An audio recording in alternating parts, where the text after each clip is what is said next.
Hi everyone, Phil and Cruz here on our regular Monday commentary at the Waypoint Cafe.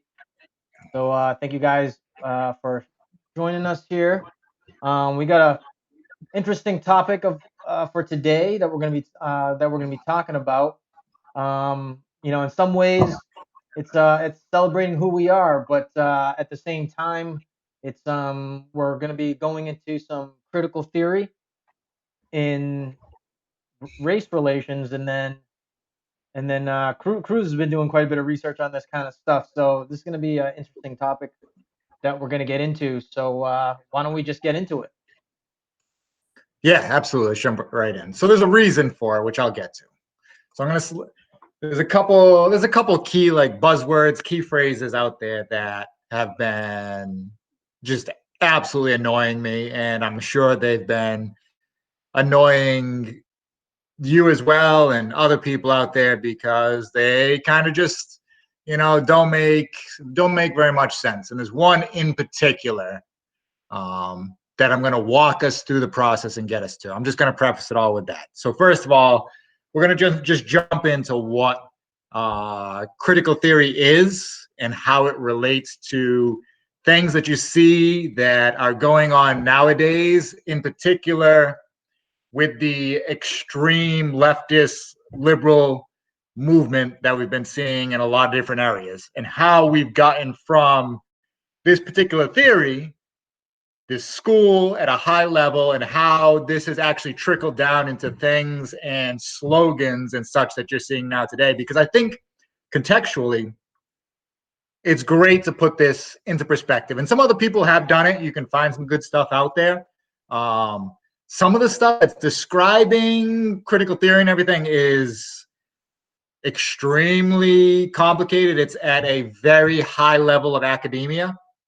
So I'm going to take what I've been reading and try and just put it into some simple things that I've taken away from it. And there are some good videos out there that have broken things down uh, to much more applicable levels, as opposed to just the high level academia thoughts and concepts. So first, if you're not familiar with it at all, we'll start with a quick background on it. So critical theory was originally introduced by a gentleman named Max Horkheimer. He was a professor at the Frankfurt School of Sociology in Germany. So just for background on that, the Frankfurt School of Sociology was started around the 1920s in Germany. Its teachings and its core is a direct relation from Marxism. That's kind of what a lot of the theories and a lot of what it was founded on. So one of the big things that happened with some of the Marx theories is that from an economic standpoint, you originally started and you have the feudalism, which then led into mercantilism, which then has now led into capitalism. And the next portion of the theory is that that would inherently lead into communism.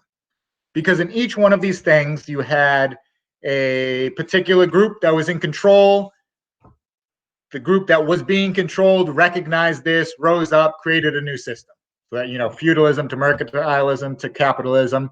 So in his theory, and then his pushing, that the workers for the capitalist society would recognize that they're being taken advantage of, and that they would rise up and then they would create a new system, communism.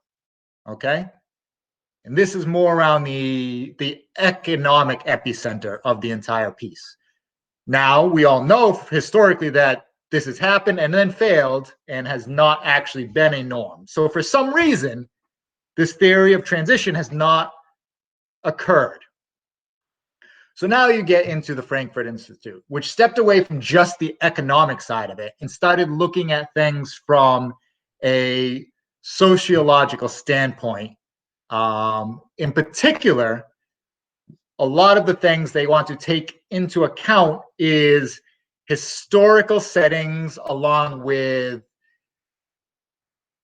other sociological factors. So they're trying to interpret from a sociologist. So what their kind of theory about, in particular, say this conversion from capitalism to communism, they say that the capitalists, that the ones that were in power, have actually created a social norm where you believe that this is the way that things are supposed to be.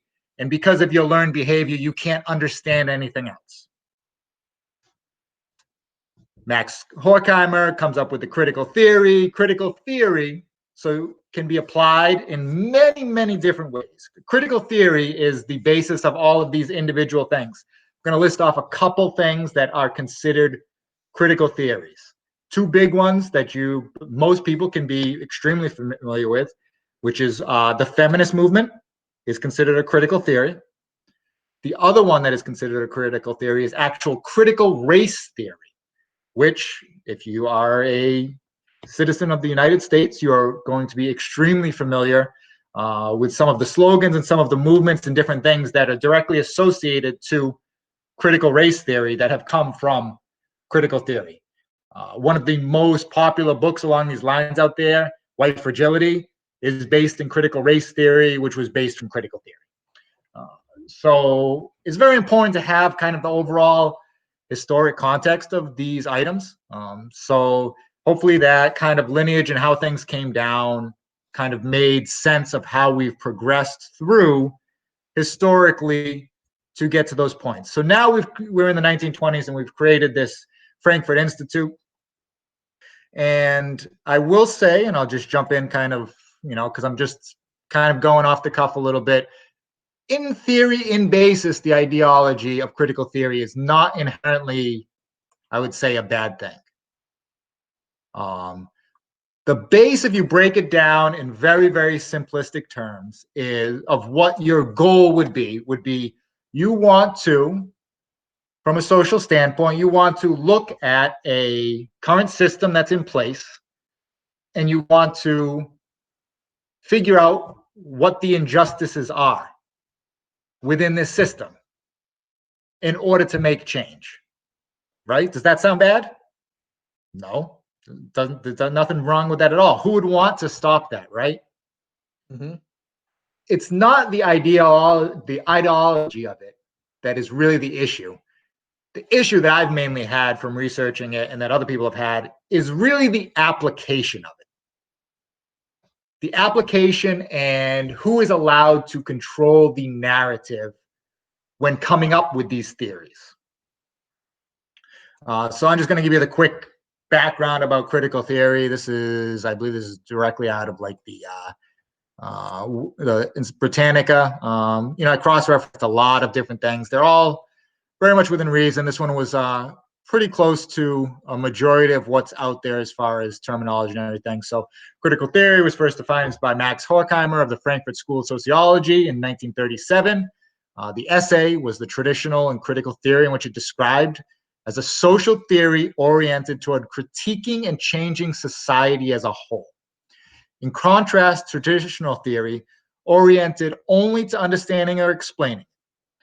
Wanting to distinguish critical theory as a radical, emancipatory form of Marxist philosophy, Horkheimer critiqued both the model of science put forward by logical positivism. So one of the big things about this is that critical theory actually critiques scientific theory, saying that fundamentally scientific theory is flawed based on the perceptions of people that potentially implemented the scientific theory. So just based on myself personally, I will disagree with that right off the bat. And what he and his colleagues saw is covert positivism, authoritarianism, orthodox Marxism, and communism. He described the theory as critical insofar it seeks to liberate human beings from the circumstances that enslave them.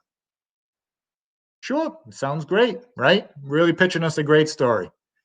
Critical theory involves a normative dimension either through criticizing society from some general theory or values, norms, or thoughts. Okay, what they also don't say in that piece right there is that they're criticizing society from some general theory of values, norms, or thoughts. Whose values, norms, or theories, right? That would be my question. Whose values are they? They're going to be based off of the fact of the values of the person creating the theory, who defines that based on their position and their perspective, that this is indeed an injustice.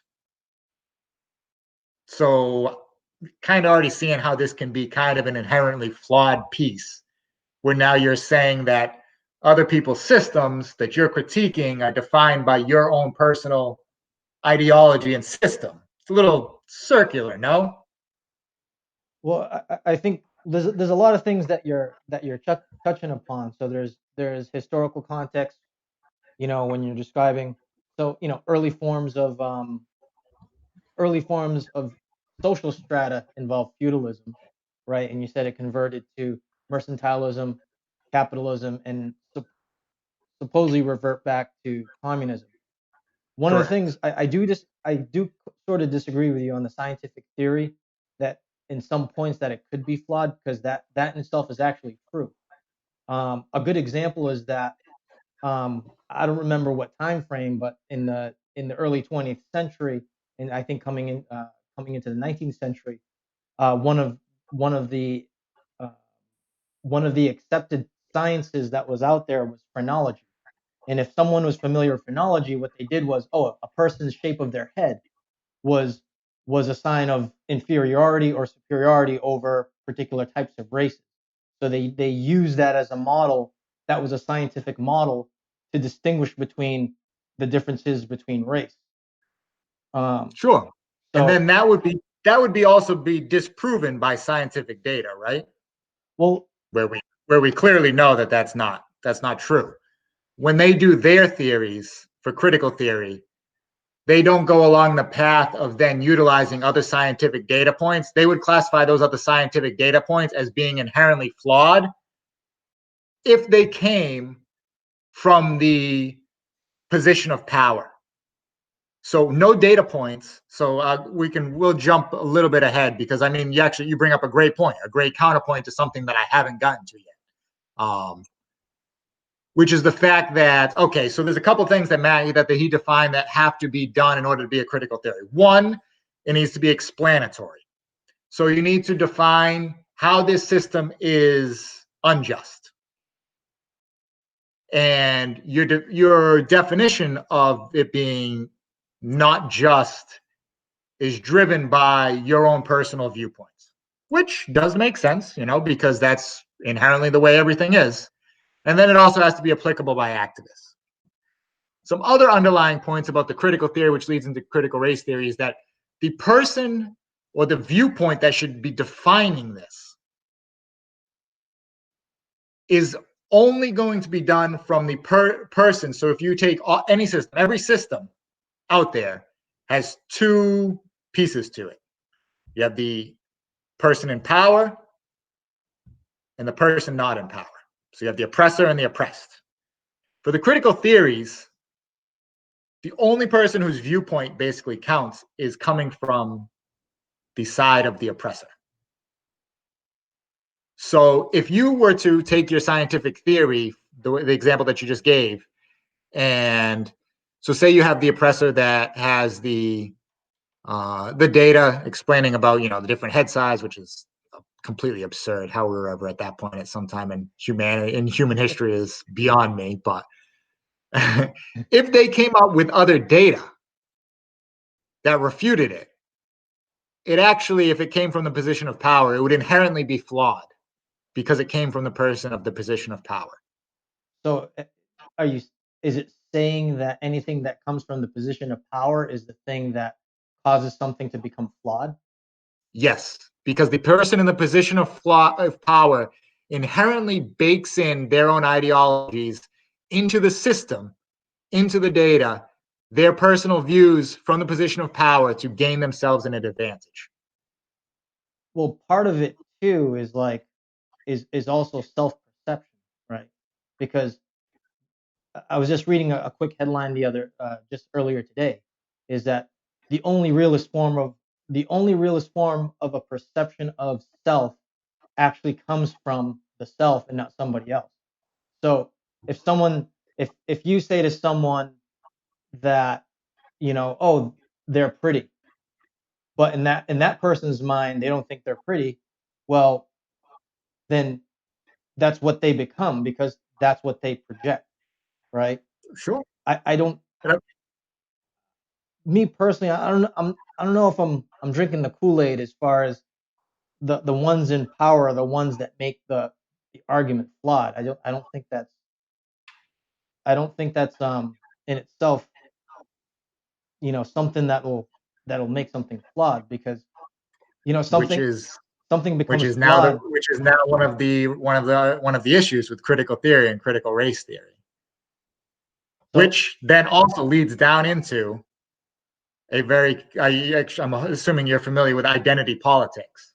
oh yeah, yeah. So Let's just pause there for a second. critical, And anyone out there in the audience who has some thoughts on this, I think this is a really good conversation to jump into because I think in the situation that we're in now in the U.S. I'm not in the U.S., but Cruz is, but he won't be in the U.S. He won't be in the U.S. in the next couple of weeks. But um, please chime in. We'd like to hear what you guys think about this. Um, Obviously, this is a very loaded topic, but I think I think Cruz and I are being pretty calm about it and stuff like that. And I think this is a really great way to, I guess, better understand what's going on today because essentially that's what we're trying to do. We're trying to understand, like, yeah, well, that's what I'm doing. So a lot of the stuff that's out there is it's very good. It is very in depth, and I mean, just to discuss it and wrap your head around kind of where it is and where it starts and everything is a big task. But it really does, from the things that you read from critical theory, critical race theory, and where it's come, um, you can really see how it applies across the board for a lot of the stuff that we talk about, that we've talked about on the show, that people are talking about everywhere, hmm, as far as the current topics and things that are affecting our lives on an every single day-to-day basis, is really driven from a lot of the concepts of critical theory and critical race theory. Um, it's started, it's slowly trickled down, and it's permeated everywhere across everything. So like identity politics where you haven't walked basically in this person, long story short, you haven't walked in this person's shoes, or, you can't speak about, racism if you're not a minority, right? So that would be under the fundamental system of the fact that there's a system in place, white, straight males are the top of the thing, the least oppressed. They are the head of the overall system. That's the way that it is defined right now. They're not. You can't speak identity politics. You can't speak about race issues because you're not part of the minority and the part of the oppressed. Despite that you're part of the overall system in place, you're not allowed to speak on it. That's identity politics, which directly comes from critical theory under the ideology that it is the oppressor that needs to speak out and define the injustice, and that the person that is coming as the one doing the oppressing and holding the power inherently has flawed the system. well, I think in every sense, right? Any situational, any situation where power is gained in any shape or form, right? It shapes it into the perception of the person, whether they're coming from the bottom to the top or have been at the top, because of uh, because their family was, say, for instance, the royalty in England, right? Like, their lineage in itself just gained them the authority of being a royal figure without actually doing anything. It's just being born, right? But that in itself does not. Um, Again, it's so there's obviously flawed in that aspect, right? Because, oh, okay, well, what gives them the right to do things? But it's in any situation. I like to think of it like when we're born. You know, the only thing that we really come across is that our environment exists, and then we come to terms with the environment, and then how we deal with the environment, how we navigate through it is both part of interpretation and then at the same time, um, course of action. So, Sure. in a place like the U.S., there's a lot of fluidity with the whole discussions about race. You know, the oppressed and the unoppressed are, without even talking about race, the oppressed and unoppressed becomes first an internal thought before it becomes something that manifests itself in real life, right? Yeah, I'm trying to keep it a higher. Yeah, so I'm trying to keep it higher up than just the whole critical race theory and those pieces, which we can definitely get into. But I'm more keeping it at the highest of level of just the oppressor and the oppressee for the basis of critical theory, because fundamentally this came from the Marxism, the conversion from capitalism to communism, which was not based in a particular race ideology. It's simply based in the idea of the oppressor and the oppressee. Um, so the other big issue with the critical theory too, which I know you're already doing in some of your arguments, because I know you think like I do as well. They define an injustice based on their views, but you do not need to account for the actual system in place and other variables You don't that have to. may occur through the system. You're only accounting for the fact that there is an injustice. I see. It's weird. I can't say that there essentially is a fact. It's more of, because it's not like, it's not like, okay, is something dry or something wet? It's sometimes it's it becomes a whole gray area. It's not, something sociological in itself is not necessarily so clear cut that it can be, very well defined. Like, with science, it goes something like, okay, there's DNA, there's thymine, guanine, cytosine, and those types of things, and they're very specific. Whereas in these types of situations, the oppressed, again, it becomes, the system is there, right? So it becomes first an interpretation of the world, right? Because, how does a child learn? A child learns from observing and interpreting the world around them, and then understanding their own existence puts them in a particular place, in a particular in a particular view of themselves. So you know no matter what, there's always, whether someone Well, well whether the someone thing, is, let's just assume, let's put it this way. Let's just assume, right, that someone is born in the woods, like the Jungle Book, and they're raised but they're not raised by people, right? the experience that doesn't matter in the critical theory. That's irrelevant. It's only defined as if you are the oppressor or the oppressed. It does your actual experience. So I mean, probably the best way to explain it would be in the terms of, say, race. So you could have a black female, which would be on the intersection chart, which there's a whole thing about um, intersectionality, which helps you define your level of oppression. You would have, say, a black female.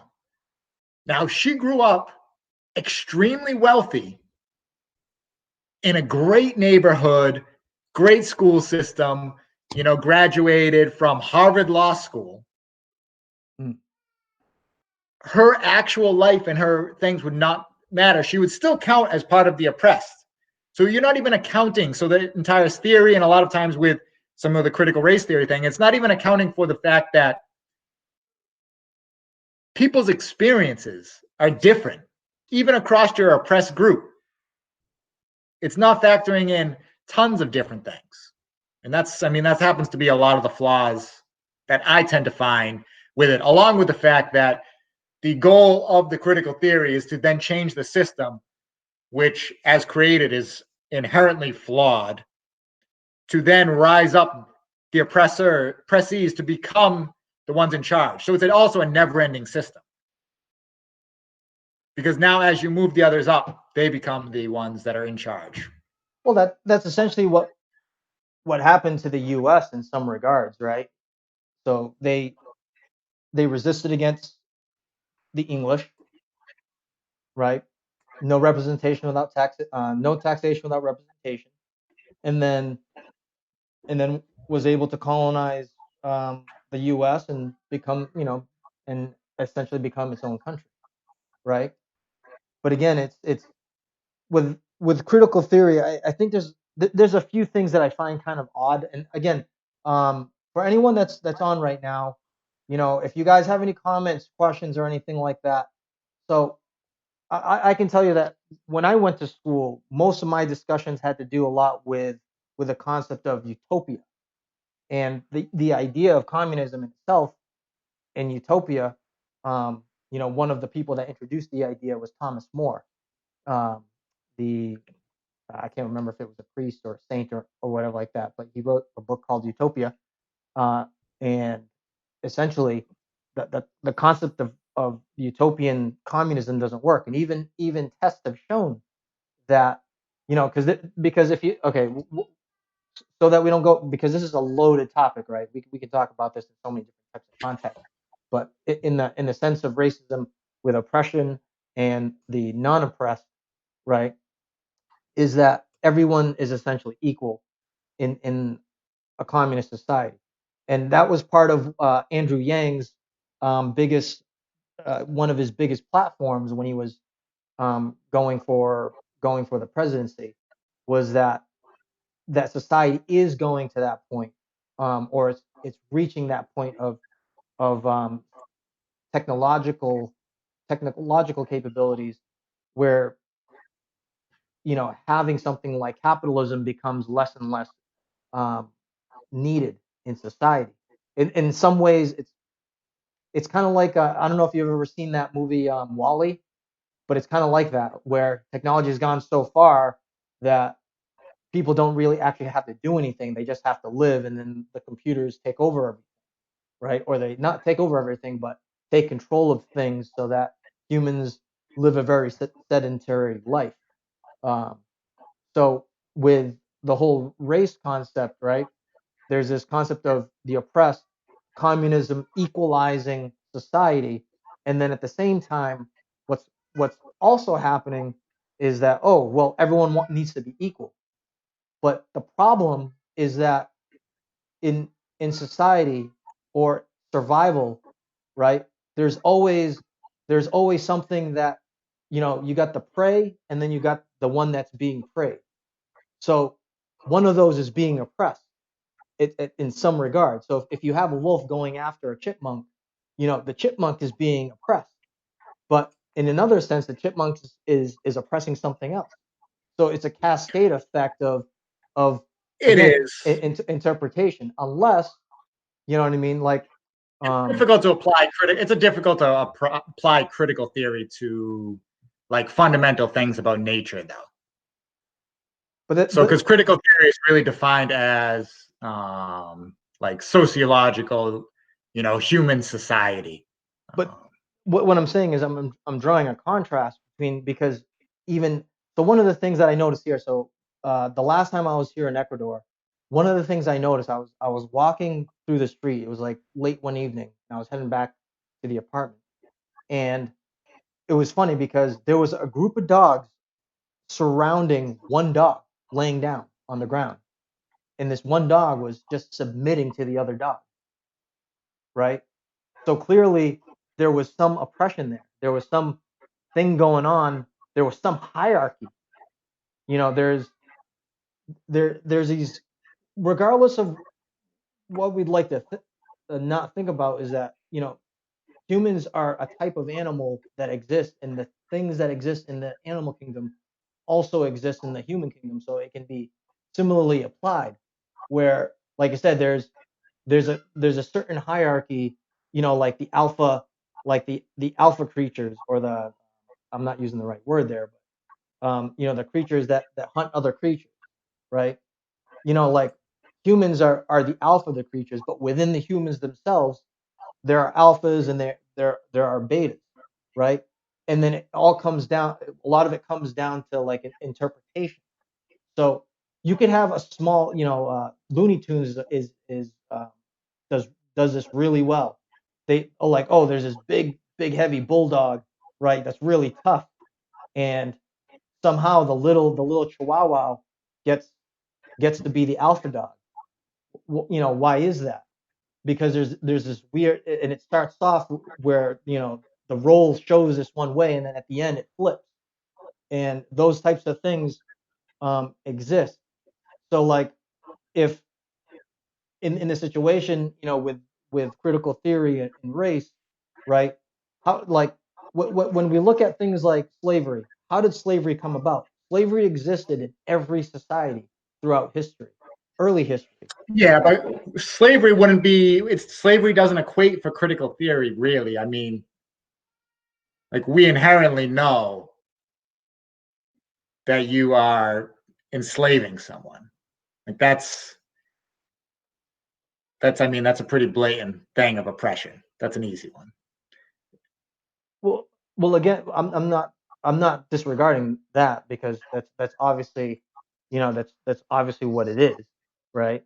But at the same time, you know, like, if you go to any culture in society, tribes were taking over other tribes, and then they were enslaving those people, right? So the defeated becomes, does it become a collective whole that the interpretation is accepted throughout a whole group? That's that's where I find, you know what I mean. So it's first a psychological issue, and then it becomes a sociological one, because it all starts at an individual pace. It starts individually, but the speed of how a collective, it's kind of like, if you go to a sports game, right, and then your team is winning, everyone goes nuts. If one person goes nuts, everybody goes nuts, right? And then all of a sudden there's chaos on the streets because their team won, right? And it's the same thing when when the team loses, right? If, like, the fans Well, I mean, themselves. people find that people, of course, they follow along with that, of course, but like critical theory, what would you define? How does that relate? Because I mean, you would have what's the defined injustice in there? Well, like, first of all, who's defining the injustice? Why was it defined in the first place? And then, is it acted upon? It doesn't exist in a vacuum of like I said, if you just wake up one morning, like, if you're just born in the woods, right? There's things in place that just exist. Whether it's trees that are too high to climb to get the fruits, or air that we have to breathe. There's just things that exist. The same way that there's social hierarchy, or there's social strata, right? Everyone Yes, has everyone everyone has a but level of interpretation. Now, depending on different societies, will depend on, the mobility in those societies, right? So if you take, like a communist, I'm not gonna, this is just more of an observation, but if you look at, like a communist country, or socialist communist country, like Venezuela, there's obviously um, strata there, where the oppression is, there's going to be a huge barrier between the oppressed and then the unoppressed, and how the unoppressed gain power, right? Because it becomes like, how do yeah, they how do they acquire power? You know, like, how does someone become the oppressor, right? Because in a world of competition, there's winners and there's losers. So the oppressed are the losers. It's saying that maybe the oppressed are the losers, but do they rise up? Is like, it's like fourth quarter fourth quarter on a basketball game, and they're down by 20 points. You know what I mean? This is the Patriots were a good example of that. Many games that they had, right? That they were the team that was being oppressed. So a lot of it comes down to, it always starts off at the interpretive level, bef- when the critical theory starts to take place, because it can't a system of oppression can't exist, right, if competition doesn't exist. right? Because if everything is equal, that means you and I will have the same face, we'll have the same hair, we'll be the same height, which is completely flawed.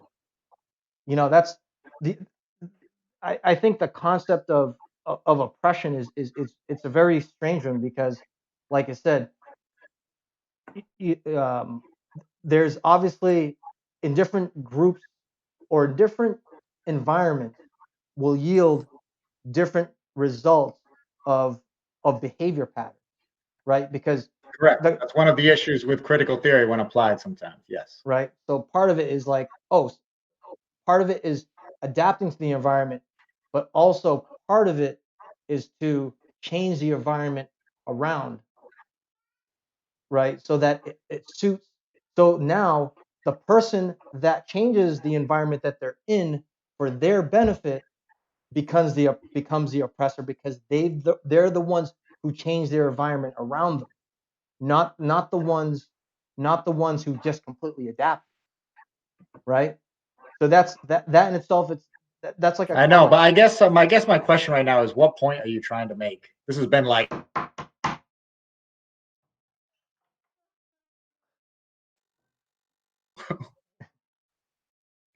where are you going with this? Well,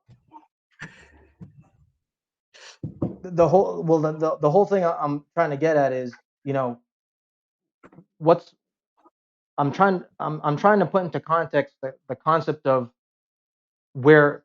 So critical theory is describing that scientific theory is flawed. Well, I'm describing that critical theory itself is a flawed concept in itself because it's it's it's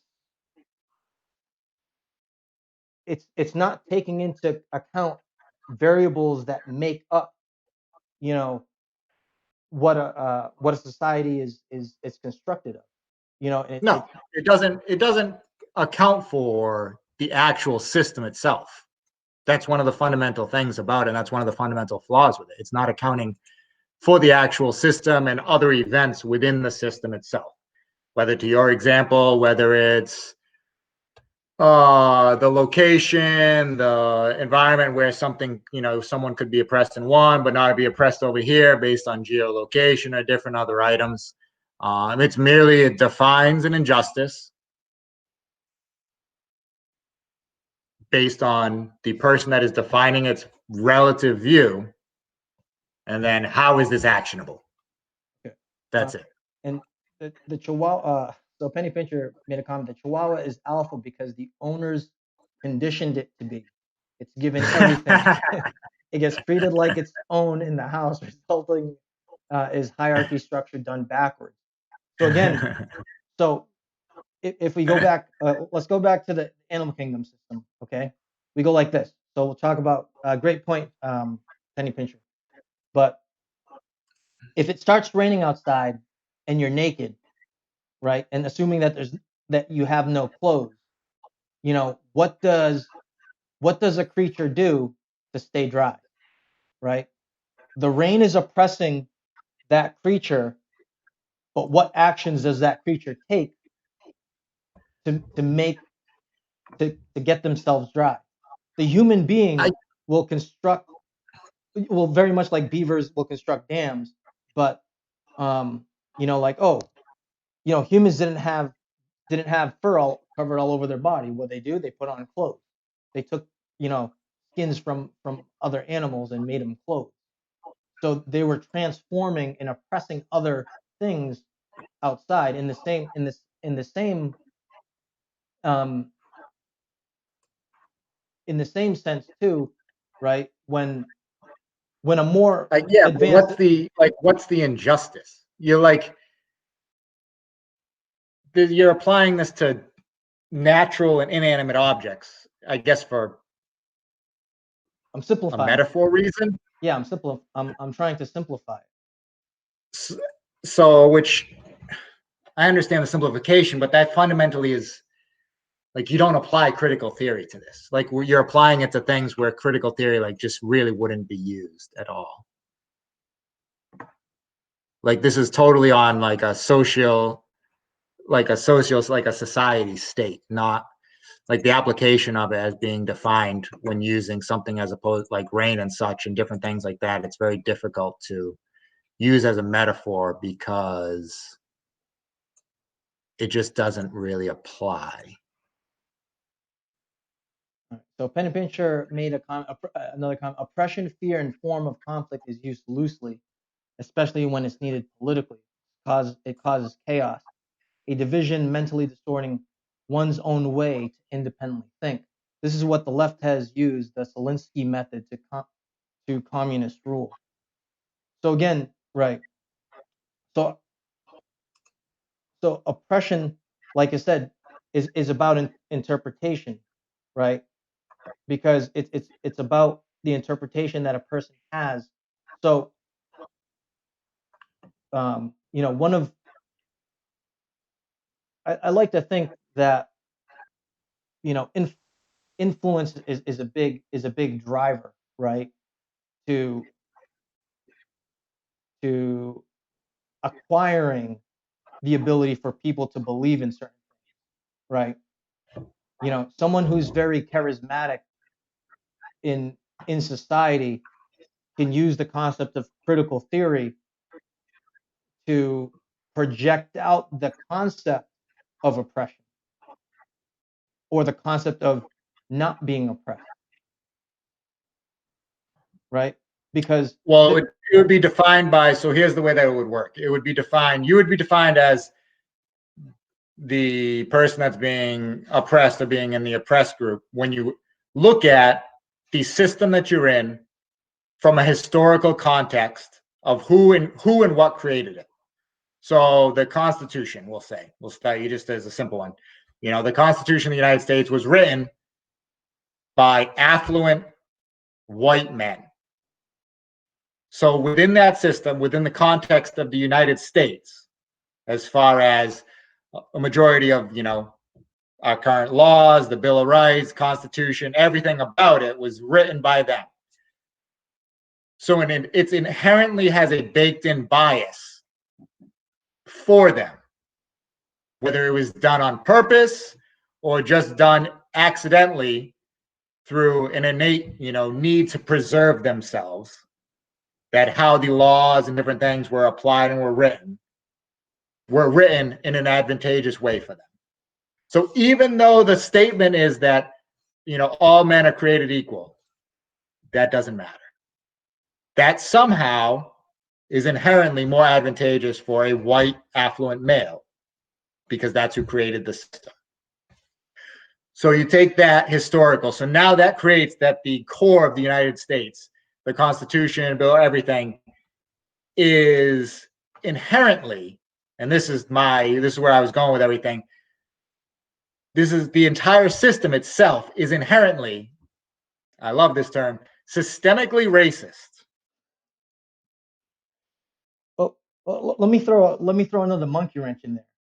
So when you and I went to Peru, right? There was obviously the Incas that took rule. They governed. There were parts of South America that was ruled by the Incas, right? Uh, yeah, I want to say it was the Incas. Now they wrote the rules. They created the system. So don't you think that they created the system to favor them? I mean, The if Incas? the Incas, yeah. So if you go to Africa, if you go to China, right? They wrote systems that favored them. They're not gonna like China's not gonna write a system in their society about the U.S. You know, being successful. You know, uh, that China's just not gonna write a system in their society where they're not the winners, right? Yes. Yeah, I can The, understand that. Sure. the U.S. is not a vacuum.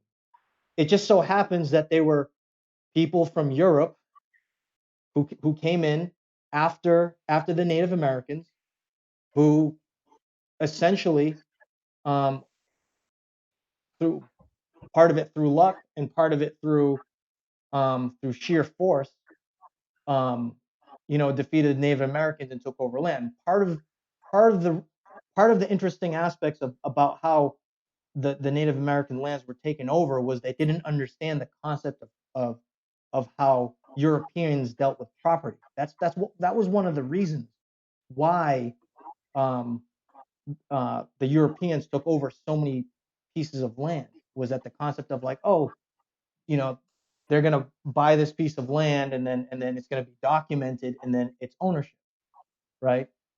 So there's I mean, if we're being honest, I mean, they took over the land because they wanted it. Like, I mean, yeah, obvious, like, you know, that's yeah, yeah. that's the obvious. Whether there was an agreed upon deal or not, if they had said no, like they were going to take the land. Like that Yeah, was yeah, but I'm saying like the concept of, like I said, they did it both by sheer force, by luck, and then also the concept of like they just had different, one of the things that distinguished the, like the Native Americans is that they didn't have the same type of recording of writing of thoughts, but through observation, right? So if you look at any advanced society, every advanced society has a form of writing, right? To writing of thoughts, where there's Egyptians with hieroglyphics, Sanskrit with Southeastern Asians and things like that. There's yep. those are some of the things that distinguish, whoever is the writer, right? Like becomes and in some, I mean, it sounds kind of strange, but you know, the authors become you know, the unoppressed. First off, they're oppressed, but then they become unoppressed. You know what I mean? Like I said, the forefathers of the U.S., right? Yeah, they were right. They were Europeans. They took over the land from the Native Americans, but Yep. they too were oppressed from other whites. So it's, you look at the Irish, right? In early 20th century, they were in, even before that, they too had indenturement with a lot of. I had a buddy of mine brought this up to me. So it's weird. The concept is very fluid, but there isn't, it doesn't, it's not exclusive to race. You know what I mean? It's it's it's just exists throughout the level of Critical competition. critical theory isn't limited to just race. Critical theory is a high level concept overall that is the grandfather of these other theories that are defined by critical theory. So you have critical race theory, Yeah, then you have feminism, you have a bunch of other ones that have derivatives based on the thought process around critical theory. It just so happens that they use the name critical race theory. They're not synonymous. yeah. Critical race theory is a derivative of critical theory. So I don't know if this is a joke or if Penny Pinch is being serious, but what do you think would happen to the definition of oppression when Trump wins his second election? Ah, that's a good one. What would happen to the definition of oppression? Oh, I mean, it might just like redirect to like Donald Trump's homepage or something, probably. You're online. I'm assuming that's exactly what's going to happen. Whatever. It's kind of, Oppression. I don't know. It might just be like MAGA underneath her. I don't know. It's gonna well, be. It's gonna be terrible. that it's kind of an interesting point, just like looking at that question, because it's like, bec- is it because he exists, or because he's, or what has been created, an interpretation of him as the president created oppression? You know what I mean? Like, does it does a did all of a sudden oppression become something in people's minds because he got elected? I mean, if No, I mean he has pushed it a lot more, um, just because of the manner of his speech, the way he comes across. That kind of just absolute head honcho, bravado, New York kind of guy. It just rubs people the wrong way.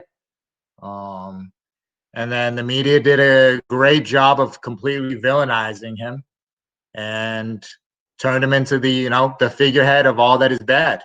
And that's kind of how we got there, by him being characterized by the media that way. Uh, I mean, we've talked about it a ton of times. I don't always really care for some of the stuff he says and the way he does some stuff, but I think he's done some good things. I mean, if we want to jump to something different, I mean, there's been a very recent peace treaty signed between the United Arab Emirates and Israel.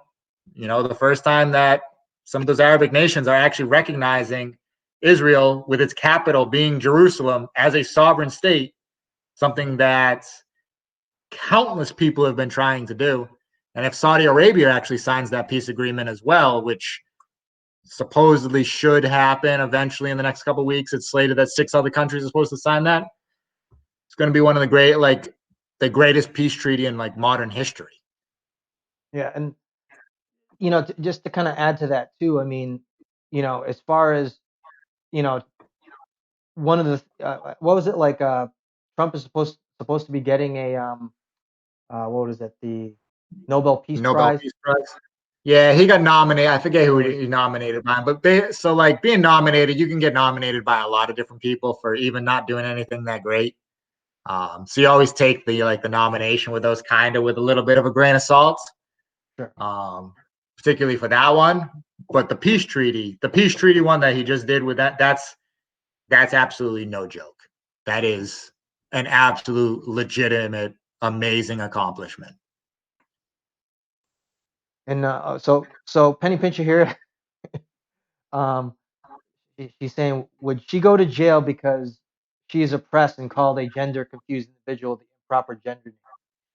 I mean, these are all legitimate questions to ask in these types of circumstances because we're we're in a weird place, at least in the U.S. Right? Well, the thing about the reason the issue with it is, and the reason that we went on, we went on a long rant. We got a little sidetracked with different things about the critical theory and the critical race theory is the fact that when you're looking at a lot of the things that you see nowadays, a lot of the talking points, a lot of things that you want to see put in place by the far left, I guarantee you can walk every single one of them back to the concept of critical theory and how it's being applied. You can take basically every single one and walk it right back up the tree to that. I think it's important that you get out, do your own research, read as much as you can about it, look it up, watch the different videos. You'll find some good ones, you'll find some bad ones, but it's extremely important to understand where it came from and how it's trickled down to a lot of the things that we see nowadays. It's driving a lot of that. So, with the thing that you just said, Penny Pincher. So, would I be locked up for calling that? Well, if the left had their way and they were evaluating our current system and they wanted an equal outcome for everybody to rectify the injustice that they defined with their critical theory of the system that we have in place, one of the compromises in order to facilitate an equal outcome for everyone may be the fact that you said something and should be punished for it. So that concept, that mentality, is a derivative from this critical thinking theory. But here's the clincher to that, right? Is that in itself to make everyone equal, it's in itself it's causing an oppression on somebody else. It is. And that's It is a forever loop. yeah, That is and the issue with it. It's a yeah, forever loop. and that's one of the things I think the left does me poorly, but a lot of people like it, right? Is to me is that there these concepts that we're talking about, there a lot of them are just forever loops, as you described. That's actually a really good way to put it, because because they they in themselves can't be solved, um, you know, over an election. It's not going to be solved over over a decade. You know what I mean? It's going to be just a gradual thing, but as Well, society moves forward, it's just going to get more homogenous. But well, the issue I mean, critical theory, it doesn't account for a couple key factors of just inherent human nature. in that You know, when you're evaluating a system or anything, it doesn't account for just general human nature, um, which is one of the biggest things that comes into play in a society.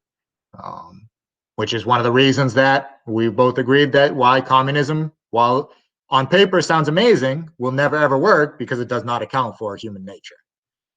well, the thing is that they've already done tests on mice where all the mice were equal. They were given everything, is the best, cheese all the time and stuff like that. And what ended up happening to and I don't remember the name of the study, but One mouse started stealing the other mouse's cheese or something, I bet. yeah, it just turned into Oh, yeah, chaos. for It sure. ended up just Yeah. turning into chaos in itself, like it, and because regardless of what it is, even with mice, there was there So there, there is the oppressed and there is the oppressor, just like so what you should be truly worried about, though, so these particular theories and everything would basically define our system, our laws, our government. The basically the best country to have existed in history so far, the United States of America, the most equal, the most giving, the most opportunity for anybody ever, basically in the history of mankind, which is the United States right now. The system is inherently wrong as defined. That's what the critical theory would say because of how it was created, the oppression that it creates, and should be changed. And those items, until recently, were actually being taught within the federal government. They were holding these things in the FBI. So like Tucker did a big thing on it, talking about these different courses that were being held across different government agencies. And recently, this is actually another amazing thing that I think that Trump did. He recently just came out and said that critical theory, critical race theory, those ideologies, which fundamentally undermine the core values of the United States of America, will not be taught in any federally funded system at all. They no longer exist. which is good. Com- Completely getting rid of them. On top of that, which this one also, there should be a check and balance to it as well. You can't just let it run wild. I don't know if you saw it, but he also recently announced that he is actually creating um, basically like a learning program that is going to help promote, a pro patriotism mentality. Teaching things that are actually good about America and actually trying to reinforce that. While that can lead to extreme nationalism, you know, which we do not want, there has to be a balance to it. I think it's a little nice to see at least a slight counterpart of from dissemination to a little, a little bit of patriotism being taught. The federal government happens to have a slightly vested interest in the, maintaining the United States of America. Oh yeah, and I think you bring up a good point there. I mean, because in a perfect world, you know, like there's no competition, right? Everyone's equal. Let's be realistic here. Like the world, there's parts of the world that just it's not a That's fair just not place. the way. It's not the way people are. Yeah, Um, like you said we before. try. You try and help people that are, you try and help people that are blessed with lesser. You try and help people help raise themselves up that might be flawed, it might be different, but it really comes down to the old fundamental that everything does kind of have to have a balance.